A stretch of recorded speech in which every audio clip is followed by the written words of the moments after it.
చెబుతూ ఉన్నదండి. భగవద్గీత 7వ అధ్యాయం 21వ శ్లోకం చూస్తే కనుక యో యో యాన్ తనుం భక్తః శ్రద్ధయార్చితుమిచ్చతి తస్య తస్యాచలాం శ్రద్ధాం తామేవ విదధామ్యహం. ఇది కూడా అద్భుతమైనటువంటి శ్లోకం అండి. ఏ భక్తులు ఏ దేవతా రూపాలను శ్రద్ధతో అర్చించగోరుతూ ఉన్నారో వారికి అచలమైనటువంటి శ్రద్ధను నేను స్థిరం చేస్తూ ఉన్నాను. ఇంతకంటే గొప్ప వాక్యం ప్రపంచంలో ఏ మత గ్రంథంలోనైనా ఉందా అండి?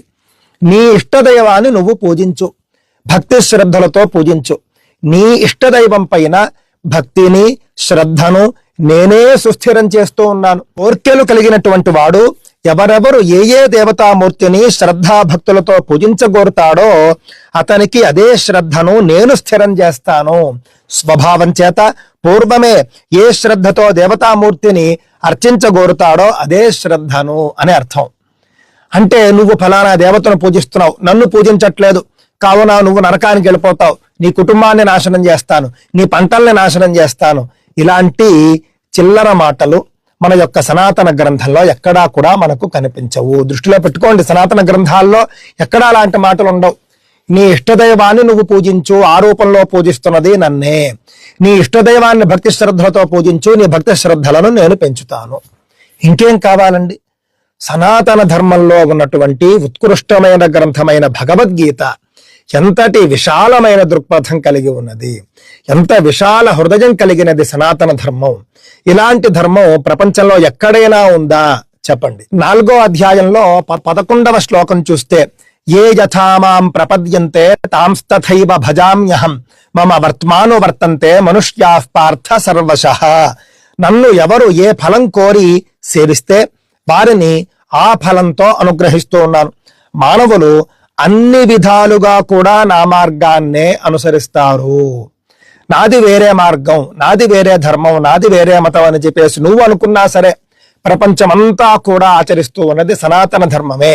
కాకపోతే ఒక మెట్టు కింద ఒక మెట్టు పైన అనేది మనమంతా కూడా దృష్టిలో పెట్టుకోవాలి. సనాతన ధర్మము అనంటే మానవ ధర్మం, సనాతన ధర్మము అనంటే విశ్వధర్మము.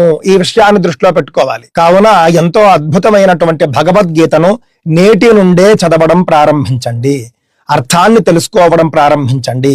భగవద్గీత పారాయణ చేయండి, అర్థాన్ని తెలుసుకుని ఆచరించే ప్రయత్నం చేయండి. ప్రతి ఇంటిలోనూ కూడా రాసుకుని ఉంచుకోవాల్సినటువంటి ఒక శ్లోకం అండి భగవద్గీత.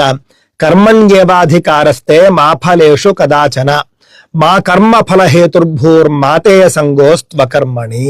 ఈ శ్లోకాన్ని మరియు అర్థాన్ని ప్రతి ఒక్కరూ కూడా ఇంటిలో పెద్ద పెద్ద అక్షరాలతో గోడ మీద వ్రాసి ఉంచుకోవాలండి.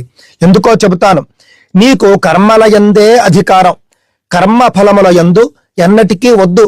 కర్మ ఫలప్రాప్తికి నువ్వు కారణం కావద్దు. అట్లా అని కర్మ చేయకుండా ఉండరాదు. కంటి నిండా నిద్రపోవాలి అనంటే కనుక, ప్రశాంతంగా జీవించాలి అనంటే కనుక మనం ఈ శ్లోకాన్ని ఆకళింపు చేసుకోవాలండి. పిల్లలు బాగా చదువుతున్నారా లేదా అని మనం చూడాలి. సమయం వృథా చేయకుండా వీళ్ళు చక్కగా శ్రద్ధగా చదువుకుంటున్నారా లేదా. వాళ్ళు గట్టిగా ప్రయత్నిస్తూ ఉన్నారు, గట్టిగా చదువుకుంటూ ఉన్నారు అనంటే చాలు.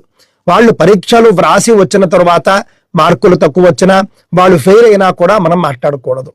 ప్రయత్నంలో మాట్లాడండి. చదవకుండా సమయం వృథా చేస్తూ ఉంటే మీరు మాట్లాడండి, మందలించండి.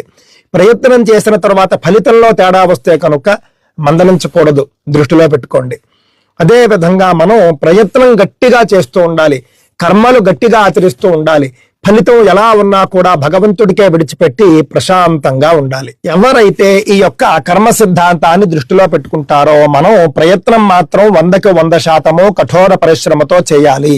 ఫలితం మన చేతిలో ఉండదు కాబట్టి భగవంతుడి చేతిలో ఉంటుంది కాబట్టి ఫలితం కాయైనా పండైనా కూడా ఏ మాత్రము నిరాశ చెందకుండా మనం ప్రశాంతంగా జీవించాలి అనంటే భగవద్గీత చదవాలి. కావున భగవద్గీతలో ఇలాంటి వందలాది శ్లోకాలు, అద్భుతమైనటువంటి శ్లోకాలు ఉన్నాయండి. మనం సందర్భోచితంగా చెప్పుకుంటూ ఉండే ప్రయత్నం చేద్దాం. నేడు